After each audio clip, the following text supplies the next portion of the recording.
Bueno, ahora después de la lectura queríamos tener este espacio como de diálogo y de un poco de reflexión también de presentación de lo que implica este autor. Em, y como vieron también había una intervención en el texto, había un posfacio que no quería que ese texto termine de esa forma, ¿no? Y justamente la persona nos ha dedicado con esto. Vamos ahora, digamos, un poco a hacer una reflexión del libro y luego vamos a abrir un poco más la conversa. Yo voy a leer algo y luego les cuento una cosa. Yo leí este cuento a mis 16 años en el colegio. Gracias a Patti, mi profe de literatura, que me salvó del miedo y me regaló esa luciérnaga que a veces son los textos literarios. En esa época, y les confieso, no entendí todo lo que relataba Un hombre muerto a puntapiés, pero lo entendí. E incluso sentí vergüenza al leer el texto. A esa edad, todavía en Ecuador estaba penalizada la homosexualidad con 4 a 8 años de reclusión mayor. Es decir, a esa edad yo todavía, y sin saberlo, era un potencial delincuente. Quizá por esa revelación espectral, Palacio se convirtió en un nombre imborrable en mi canon juvenil. Luego, ya habiendo salido del closet, volví a leer el cuento en la universidad, junto con el resto de los relatos breves de Palacio. Yo entonces me asomaba de activismo en derechos sexuales, en esa época LGBT, y en esos años salvajes redescubrí a Palacio, junto a mis amigos y amigas más queridas que eran estudiantes de derecho igual que yo. La de Palacio nos pareció una escritura sin soluciones simples, con una inteligencia y lógica textual propias de quien escribe un código. Ahí también descubrí con mi amigo, el enano Borja, que es de hecho un amigo mío abogado que luego se dedicó a la literatura, que la tesis con la que Palacio se convirtió en abogado era sobre el tema más insulso y patético del derecho, la historia de la letra de cambio. Un vaticinio de que la literatura de este autor daba ciertas pistas éticas sobre lo justo y injusto más que su pensamiento jurídico. Una vez que migré aquí, mientras hacía mi doctorado sobre disidencias sexuales en los Andes, estructuré el primer capítulo de mi tesis, que estaba centrado en la figura de Palacio. Entonces, en el 2009, el discurso de género y la decolonialidad de la literatura, que eran ausentes en esa intersección, en esa época al menos, me llevaron a buscar los complejos escritos sobre la sexodisidencia en el siglo XX andino. Ante mi horror, descubrí que teóricos y teóricas de Palacio o de la literatura de vanguardia hablaban de las rupturas estéticas de Palacio, de los registros como el humor o la parodia, de las formas urbanas andinas que hablaban de la oralidad y la escritura, de la excepcionalidad de su figura literaria, incluso de la vida oscura de Palacio marcada por mitologías como que de niño se cayó en un río y que lo arrastró durante un buen trecho, o que la sífilis que sufrió el autor lo llevó a escribir estas cosas tan raras que describía. Asimismo, había teóricos vanidosos que crearon teorías para encontrar una genealogía, una suerte de padre en esta obra cosmopolita que les justificaba alejarse de esas cosas tan provincianas del realismo ecuatoriano. Pero nadie o casi nadie hablaba de la muerte de la protagonista de Un hombre muerto a puntapiés, llamada por este narrador Octavio Ramírez. Nadie indagaba sobre este cuerpo extraño, ni sobre los mecanismos de violencia vertidos encima de las disidencias sexuales, ni de la historia de la violencia que desde la colonia y en adelante tuvieron su culmen cuando en el siglo XIX la medicina y el derecho crean esta categoría de homosexualidad, ni tampoco sobre las fantasías y pulsiones de esa muerte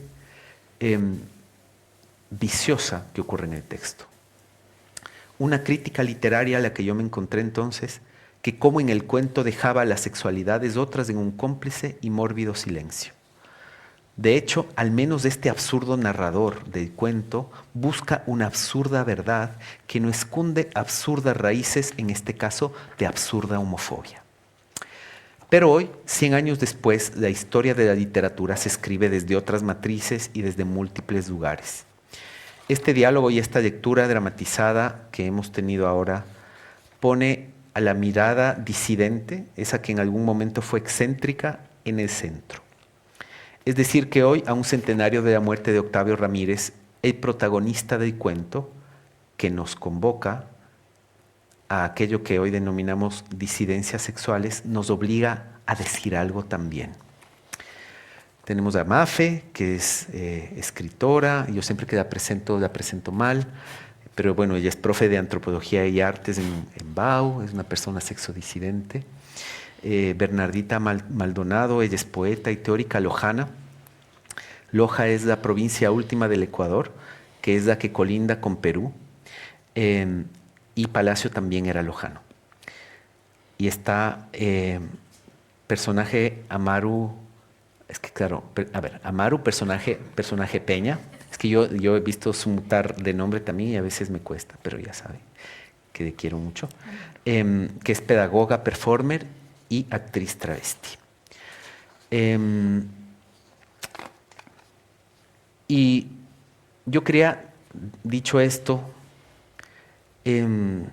contarles una cosa, que es que el protagonista, como ustedes vieron, y espero que se haya podido reflejar, es un obseso. El narrador de este texto lo que busca es un método y la verdad, o lo que él quiere hacer creer que es la verdad, a partir de presupuestos lógicos, cosa que además funciona muy bien en nuestra época actual. Él es una suerte de detective frustrado, pero además dentro de la tradición civil romana, que digamos se inicia en este lado del mundo y que de hecho es traducida en el otro lado por un lingüista que seguramente hoy diríamos decolonial, que hizo 6 códigos civiles allí, que además proponía una gramática sin zetas y sin ces, porque decía, la gente allí habla de otra forma. Bueno, perdón que me pierda un poco, estaba hablando de Bello, pero lo que quería decir es que en esa tradición civil romana hay una figura que es la que ocupa esta persona, que se llama agente oficioso. Y el agente oficioso es esa persona que sin tener nada que ver con el asunto, se implica en ese asunto. En otras palabras, es el típico o la típica metiche, ¿no? Justamente hoy en el chat de nuestra comunidad de vecinos hablaba el típico metiche que está en la 4ª planta, que siempre se mete en las cosas aunque no deba, ¿no? A veces se agradece, pero a veces no. Este protagonista obseso se mete en este crimen que lee en un periódico y que él nada tenía que hacer. Y yo creo que este personaje tan perturbador, no obstante, a las personas sexodisidentes nos ha heredado también curiosidad. También estamos investigando y también estamos queriendo articular verdades. ¿Y por qué les digo esto? Hay un detalle no menor, y seguramente escucharon en la lectura, y es que el espacio está entre 2 calles, la calle Escobedo y la calle García. Esto aparece 4 veces de intersección. La calle Escobedo por sí sola aparece 2 veces más.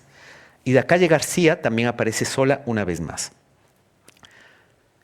Hace un mes, en diciembre, cuando estábamos un poco percibiendo este proyecto, con personaje, estábamos en casa, los perritos nos molestaban mucho, pero algo logramos trabajar y de repente dijimos, vamos a buscar ahora en Google Maps a ver si efectivamente existen las calles de Escobedo y García.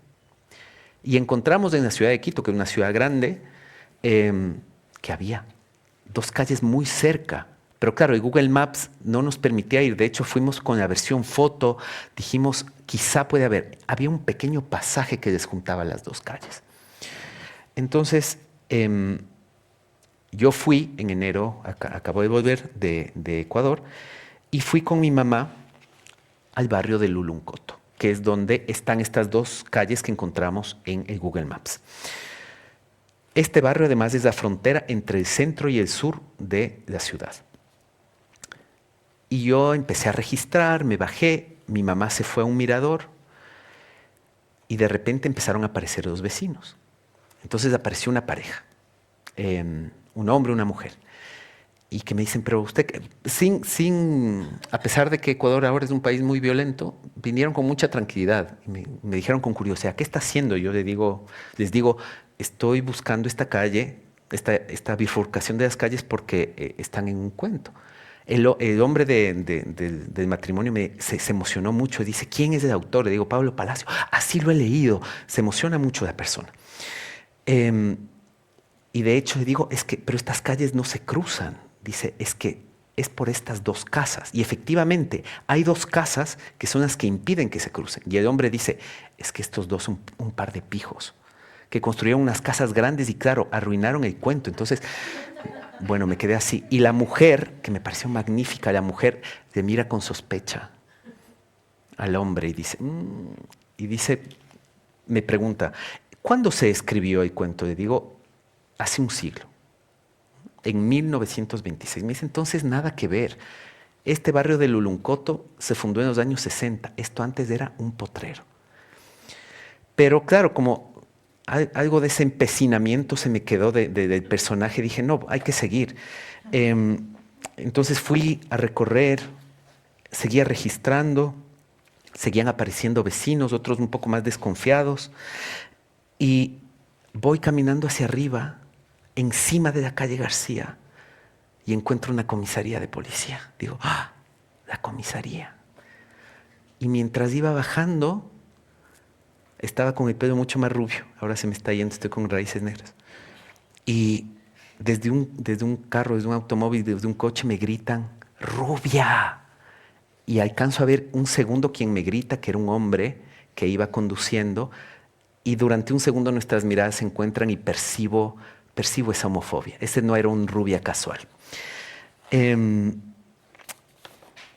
donde mi madre, que estaba mirando al horizonte de modo súper poético. Se ve además la ciudad de Quito, que es llena de montañas. Y me confiesa dos eventos muy duros que le ocurrieron a ella en ese barrio y que no puedo compartir con ustedes, pero que se vinculan también al género. Y horror. Y les prometo, les juro y les perjuro, o sea, no quiero ser el narrador con lo mentiroso, pero hoy mientras escribía esto, caigo en cuenta que la fecha de la grabación del video era el 13 de enero, que es la misma fecha en la que se publica la noticia. Este video que están viendo detrás es lo que yo iba grabando y registrando en ese momento, que está dando vueltas en un loop. Son los callejones, son las calles que están ahí. Y yo les he contado todo esto porque ratifiqué con esta investigación que la ficción tiene una capacidad casi mágica de articular la realidad. Eso es lo que tiene la literatura, que es tan extraña.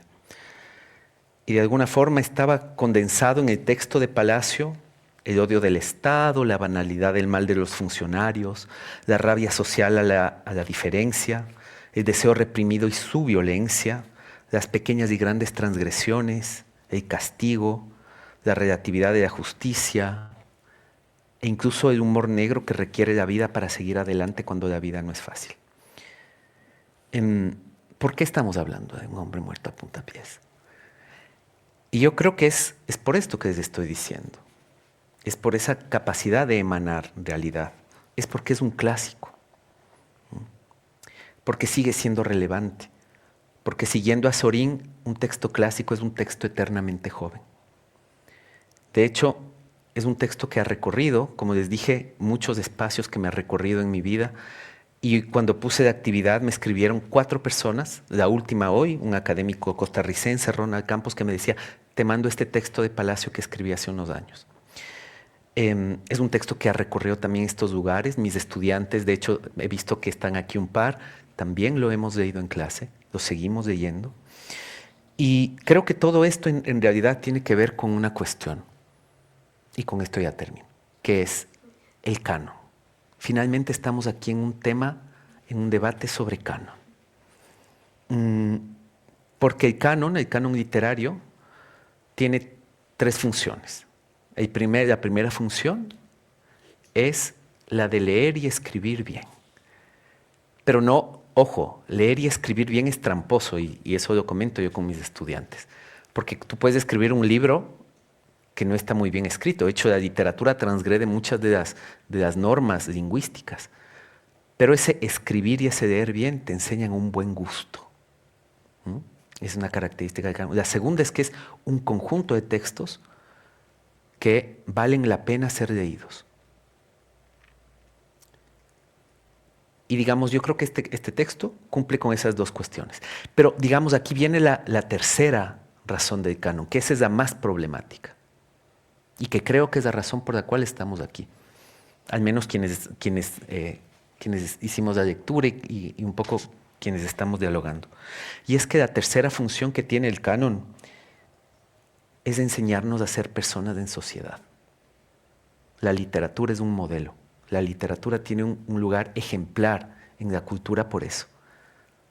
Hasta el día de hoy seguimos leyendo cuentos infantiles y diferentes formas de esos cuentos infantiles revisitadas porque son clásicos.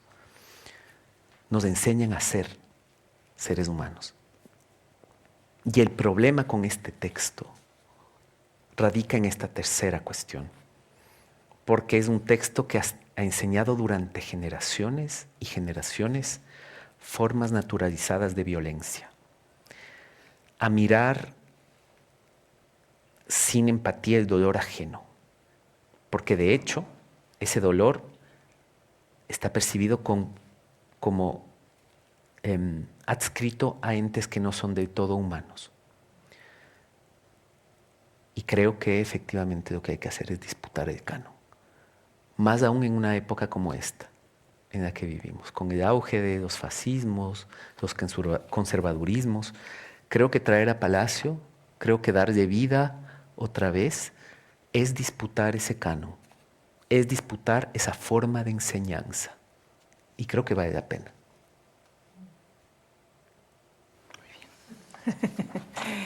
Bueno, yo quiero agradecer por la oportunidad de estar aquí. Después del punto final de Amaru, de Perso, la verdad es que no sabría muy bien cómo continuar. Creo que yo habría terminado allí quizás y me habría quedado un rato en silencio, me parece, ¿no?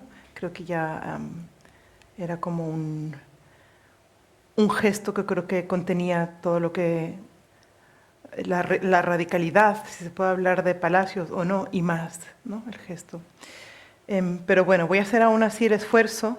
Yo tengo que decir que por lanzar cosas, yo le dije hoy a Diego que yo iba a ser más o menos una telonera el día de hoy. Me relaciono con Palacio y con este texto a través del tanteo, sobre todo, de ideas que han ido surgiendo y sobre todo de preguntas. Tenía muchas ganas de participar hoy, efectivamente, de poner el cuerpo, porque tengo preguntas más que respuestas. También tengo algunas ideas, algunas tesis, digamos, que me han surgido estos días, pero son apenas tanteos,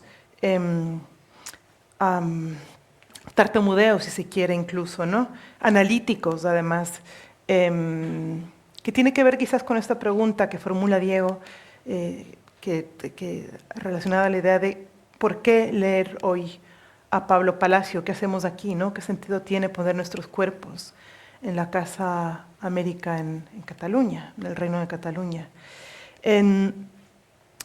Entonces, yo leía El hombre muerto a puntapiés de Pablo Palacio cuando era adolescente, posiblemente, 12 años. Un cuento inquietante. Mi recuerdo es de inquietud con respecto a este cuento. Como muchos otros, hay muchos personajes, hay muchas historias de la literatura ecuatoriana, de la tradición oral, de los cuentos incluso, que siempre me han resultado profundamente inquietantes, que no he podido nunca colocar de niña en ningún lugar y tampoco todavía. Y creo que esa es una de las maravillas de este trabajo. Tú y yo hablamos mucho de este personaje que yo lo incluí una vez en un cuento para niñas, para niñes, que se publicó hace muchos años, una novela, Candela, la máquina y la ballena, que es se me acaba de ir el nombre, que se acaba de hacer una película en Ecuador, el personaje de las leyendas, ¿cómo se llama? La que está en la cueva, que se comen los niños, que además de la mitología ecuatoriana. No, ese es Mangula, es más de México. Sí, que tú también hablamos mucho de este personaje. ¿La Tunda? La Tunda, gracias. La Tunda. ¿Por qué vinculo a la Tunda con estos otros personajes? Porque para mí estaban en el mismo orden de seres monstruosos o inquietantes a los cuales yo temía encontrarme en la calle. Tanto un personaje como este, como el de Un hombre muerto a puntapiés, como con la Tunda, que es un ser mítico que cuando a mí me lo contaron, cuando yo leía, recuerdo haber leído mucho un libro de cuentos para niños y niñas de la tradición oral ecuatoriana, tenía mucho miedo de la Tunda. Eran como los dos personajes que yo recuerdo con miedo, ¿no? Dos personajes monstruosos que están ahí en mi imaginario infantil, de cambio de infancia a esto que se llama adolescencia en Occidente. Cuando Diego me dijo, vamos a juntarnos, vamos a traer a Pablo Palacio nuevamente, yo leí este cuento después de muchísimo tiempo, es decir, llevaba décadas sin volver a Pablo Palacio. No le presté atención, esa es la verdad. Y coincidió la invitación de estar aquí hoy, de lanzar preguntas, de leer juntas este texto, con otra invitación para hablar también sobre otra escritora con la que en algún momento sentí la misma lejanía, a pesar de que Pablo Palacio es ecuatoriano como yo. Me invitaron también, y estuve ayer en un museo aquí en Barcelona, hablando también sobre Mercè Rodoreda, que es una escritora catalana, también canónica, aunque en algún momento tampoco lo fue. Y entonces ha sido un ejercicio bastante curioso, la verdad, porque he hecho lecturas paralelas de Mercè Rodoreda, que es una escritora catalana, ya ven, y de Pablo Palacio, ¿no? Y de pronto, no sé cómo, encontré vasos comunicantes, sobre todo a partir de la última obra de Mercè Rodoreda, que es La muerte y la primavera, ¿no? Que es una obra desde mi perspectiva fantástica. Y lo digo porque esos vasos comunicantes, desde luego, no quieren decir que se asemejen en absoluto, ni que traten los mismos temas en absoluto, y que los imaginarios sean iguales en absoluto. Al contrario, ¿no? Son dos épocas distintas, dos personajes distintos, dos geopolíticas y contextos disímiles, ¿no? Por completo. Pero hay algo en la operación que ambas hacen que tiene que ver con una ruptura con aquello que se llama el realismo. Se ha hecho una lectura muy común de Rodoreda desde la crítica literaria, digamos. Yo no vengo de allí y no voy a hablar desde allí tampoco, pero leí un poquito, ¿no? Y la lectura que se hace es como se suele pensar que su trabajo es algo así como una alegoría del franquismo o del patriarcado. Y luego me encontré, por ejemplo, con una carta de Pablo Palacio, fichada el 5 de enero de 1933, dirigida a su amigo lojano, Carlos Manuel Espinosa, que refiere el siguiente hecho. Dice: dos actitudes, pues, existen para mí en el escritor: el del encausador, la del conductor y reformador, no en el sentido acomodaticio y oportunista, y la del expositor simplemente. Y este último punto de vista es el que me corresponde. El descrédito de las realidades presentes, descrédito que Gallegos mismo encuentra a medias administrativo, a medias repelente, porque esto es justamente lo que yo quería: invitar al asco de nuestra verdad actual. En otro momento, Joaquín Gallegos Lara ataca vehementemente una de sus últimas obras de ficción, Vida del ahorcado, y reclama a Pablo Palacio su falta de compromiso con eso que era el realismo social. Pablo Palacio elude a la realidad, frena la imaginación, ahorca su lirismo y nos da estos, sus inteligentes libros subjetivos.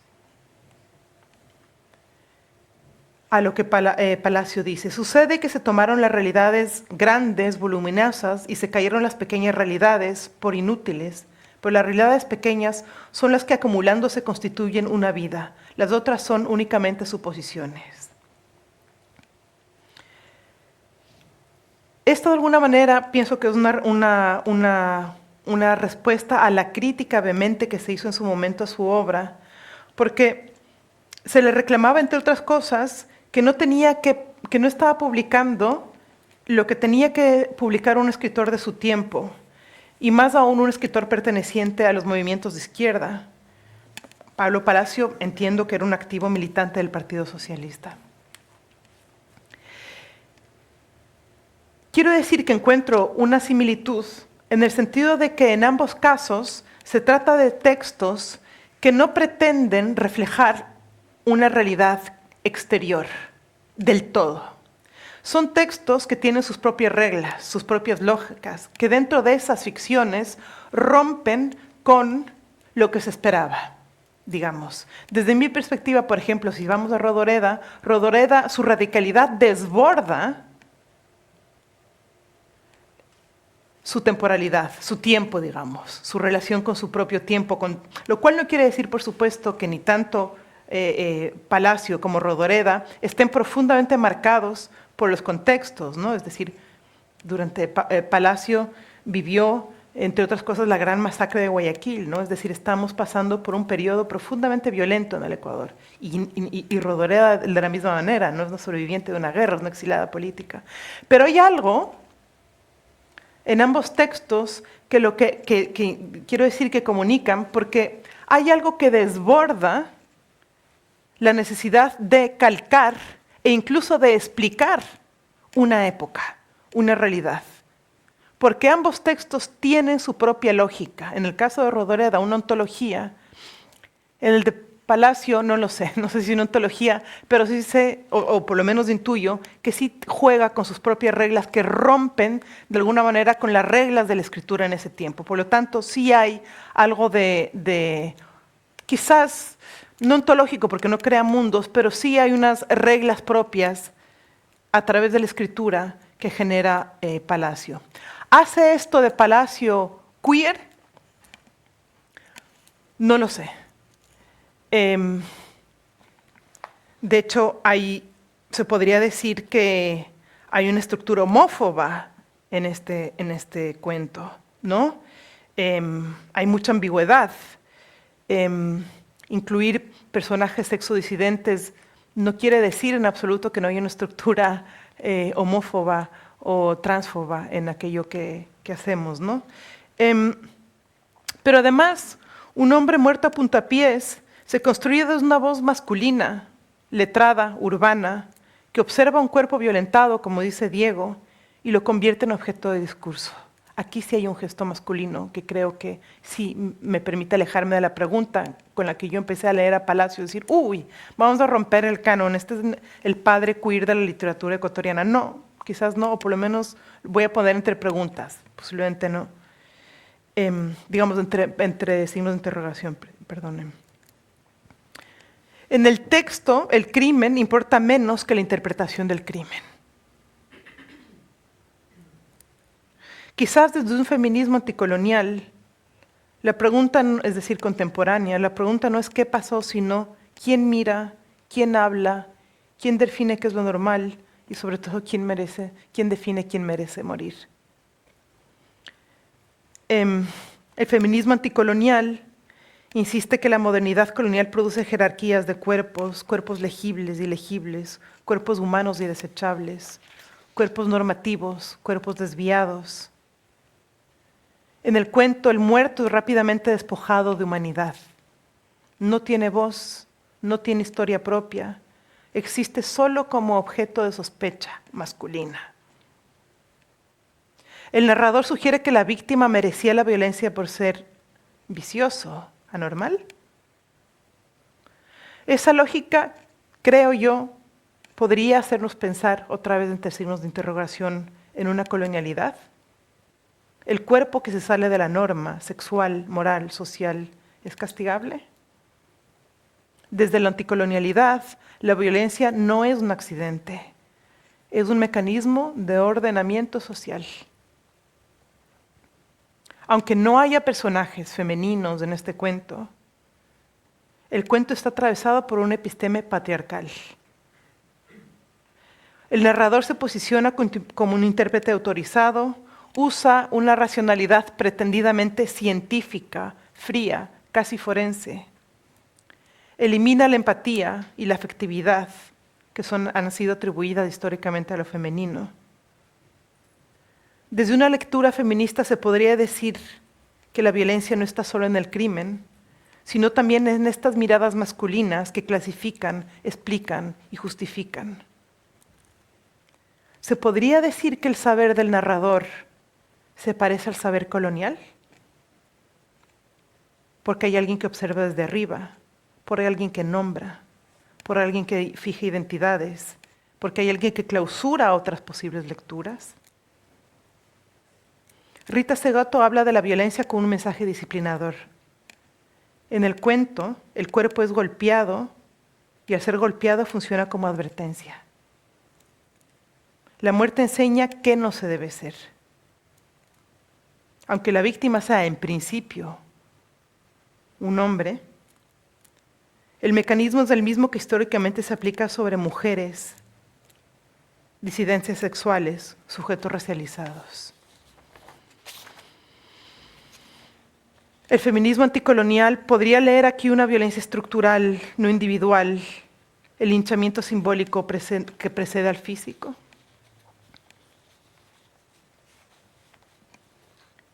La casi total inexistencia de mujeres no es neutral. Se borra el femenino del espacio público. Se construye un relato que en el que una vez más hay un mundo de hombres que deciden, narran y juzgan. Y finalmente también me gustaría, esto es algo también que yo me doy cuenta muchos años después, que es verdad que Pablo Palacio durante mucho tiempo no formó parte del canon, pero hoy en día sí forma parte del canon de la literatura ecuatoriana, ¿no? Es del campo literario.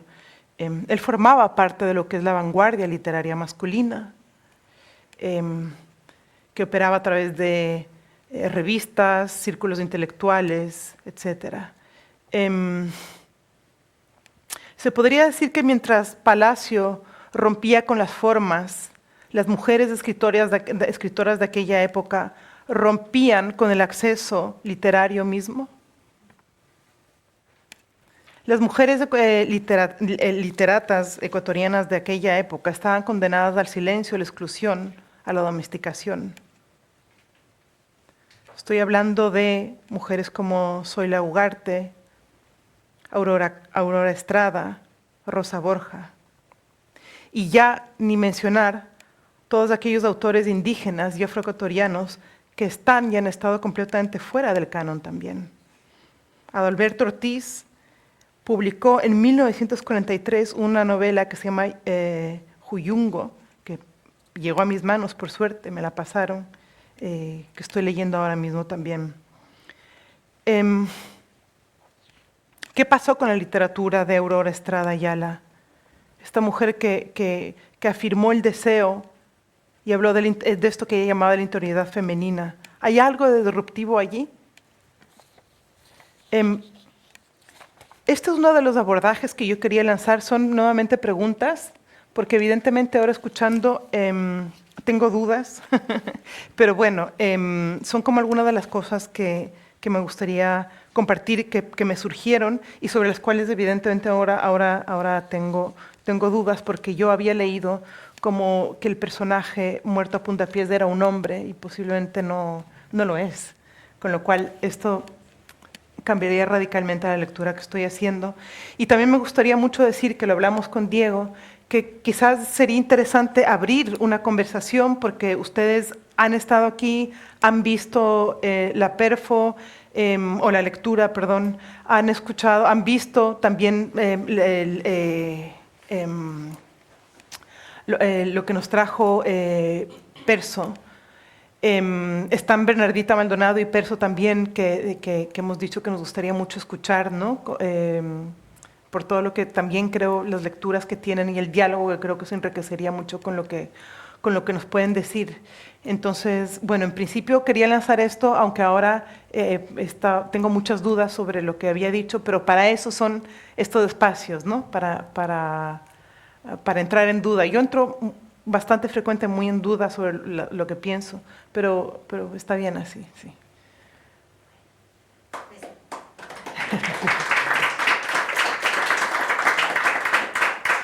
Me sabe mal, pero solo podríamos un par de preguntas, como mucho, porque ya tenemos son las 8:30. 8:30.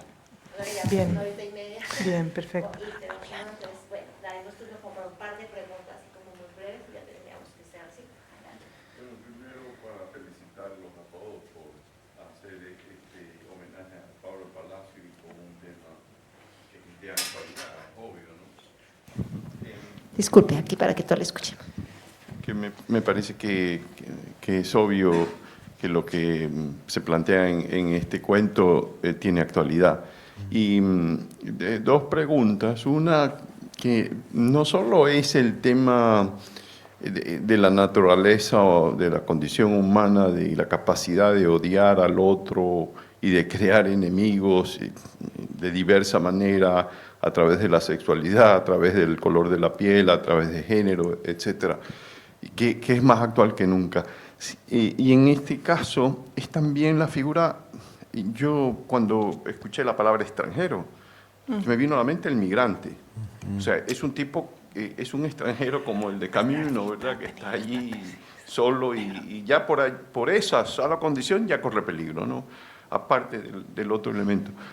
Pero también en el discurso que es patriarcal y se enfoca dentro de un contexto de una cultura patriarcal que todavía existe y del cual no está exento Pablo Palacio. A mucho orgullo, soy miembro de la familia Palacio de Loja, además.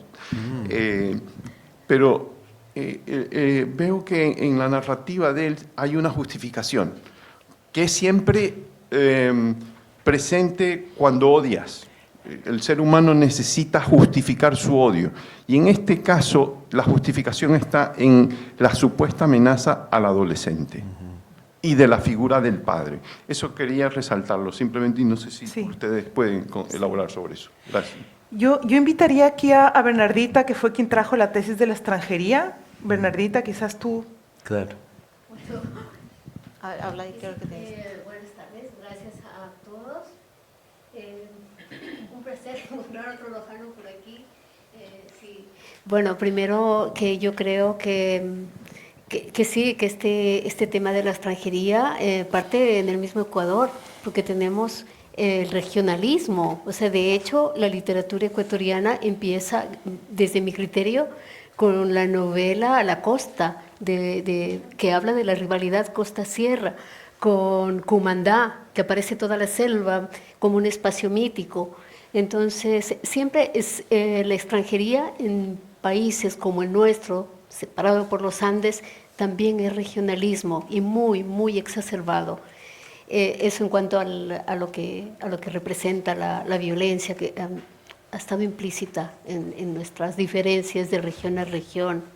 Y solo una cosita sobre Palacio, que los lojanos siempre reivindicamos el canon, ¿no? Porque para nosotros Palacio es una figura tan importante, pero siempre hay que recordar que Benjamín Carrión habló sobre Palacio en un solo texto y nunca más, porque ¿qué pasó? Porque Palacio era tan íntegro y tan congruente con lo que pensaba, que él entregó el acta de la Sociedad de Amigos de Montalvo, que Montalvo es una figura libertaria, y dijo, bueno, vengo a entregar el acta porque sucede que en realidad no soy amigo de ese señor. Y eso, claro, le molestó mucho a Benjamín y a todos los socialistas. y también su disidencia respecto a Benjamín, al propio Benjamín, porque Benjamín le ofrecía el Ministerio de Cultura y Palacio no se veía, y Palacio no pactaba. ¿A cambio de qué? De que Benjamín Carrión, constructor de los latinoamericanos sabemos lo que representa la figura de Benjamín, Benjamín le ofrecía a Palacio el Ministerio de Cultura a cambio de Benjamín contar con un voto de los socialistas para ir a trabajar en México o venir de cónsul a Francia. Y Palacio no lo dejaba, o sea, Palacio no permitía, entonces Palacio fue un disidente respecto a todo. Entonces yo creo que su literatura lo que quiere reflejar, más allá del odio y todo, siempre tiene ese punto disidente, desde, me acuerdo, La doble y única mujer, La vida del ahorcado, cuestionar lo que significa un uniforme militar, el teniente y todo eso.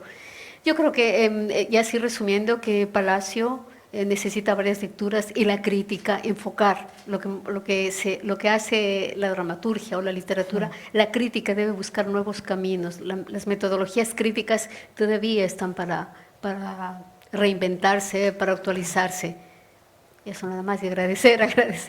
Claro, yo quisiera comentar una cuestión importante, y es que hay factores comunes dentro de la construcción narrativa, más allá de que sea Palacio de su nombre. Jeff Nunokawa, que es un teórico estadounidense, estudió la estructura de cómo los personajes gays morían, gays o maricas o trans, morían jóvenes. Es decir, cada personaje tiene una función, hay una función actancial. Entonces, en este caso también vuelve a morir, digamos, una persona que no llega a, digamos, a la plenitud. Y el tema de extranjería es importante porque hay esta idea de que los homosexuales, las disidencias no son nuestras. Eso no puede ser producido en un Estado nacional. Y eso está en la izquierda y está en la derecha. Yo me acuerdo cuando estudiaba desde una perspectiva andina que justo Evo Morales había comentado esto de que las hormonas que ponen en el pollo son las que causan homosexualidad, porque desde luego en el pueblo aymara no podía haber homosexuales. Justo cuando yo estudiaba esto. Pero esto era recurrente, es decir, la homosexualidad siempre ha sido visto como una forma de extranjería, y en esa época además se veía como una nueva forma, la prostitución y la homosexualidad, de acuerdo a Salesi, que es un teórico, se veían como nuevas formas de colonización. Es decir, nos hemos independizado, pero ahora viene Europa con sus perversiones. Entonces yo creo que hay parte de esto, hay esta construcción nacionalista muy extraña, que no obstante es lo interesante de Palacio también, es decir, como autor le metemos caña y luego decimos qué cosas interesantes. El obrero asesino, el obrero homotransfóbico, dice, le voy a dar un nombre, y le da el nombre de Epaminondas, que es un general tebano homodeseante. Entonces pareciera que el crimen homofóbico no está movido solamente por el heteropatriarcado, o sea, sí, pero es por la imposibilidad incluso de asumir la sexualidad en una propia vida. Es decir, él va colocando una serie de trampas dentro del propio texto. Entonces yo estoy de acuerdo, yo ahí no diría ni queer, de la categoría queer a mí de hecho ya me incomoda un poco, pero lo que sí creo que es importante es que pone un tema, pone una serie de críticas que posibilitan empezar como a interpretar y a desmontar, y me parece que eso, ¿no? O sea, muy importante también eso mencionar. Tenemos aquí una persona homosexual que además tiene pechos de mujer, que además es extranjero. Entonces hay una interseccionalidad que hacen que la violencia sea todavía más dura. Y culmino con una última cosa. Este no es el peor cuento de Palacio. Hay un cuento todavía más homofóbico en Un hombre muerto a puntapiés, que es la historia triste del joven Z, que es un cuento magnífico, es uno de los mejores cuentos que yo he leído en mi vida, ¿verdad?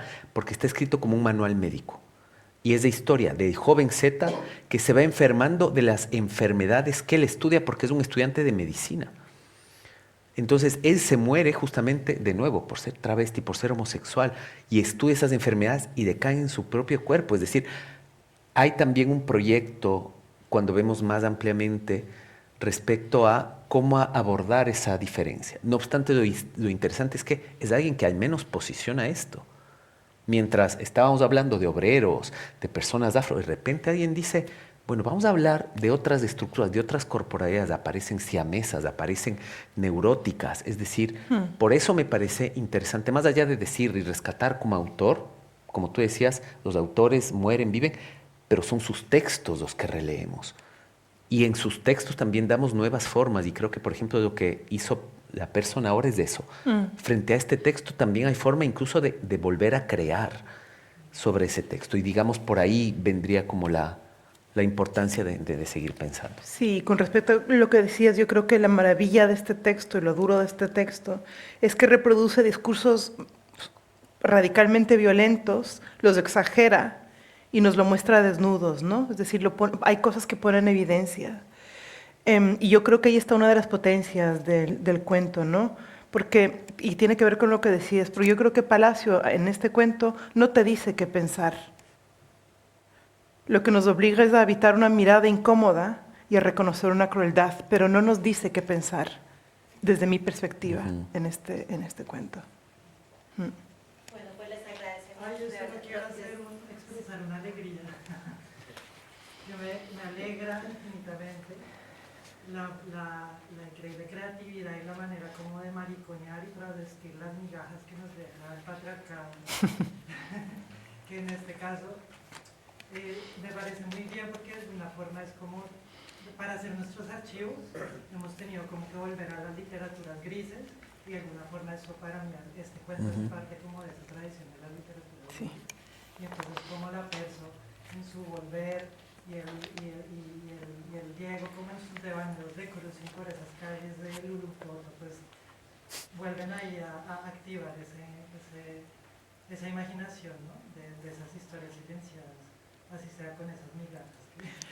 Dos cosas importantes. La primera es, compren por favor, atrás Sí. está Lucía con un fanzine, con 2 cuentos de Pablo Palacio, y luego lean literatura contemporánea ecuatoriana también, porque creo que se están escribiendo cosas muy interesantes hoy en día, ¿no?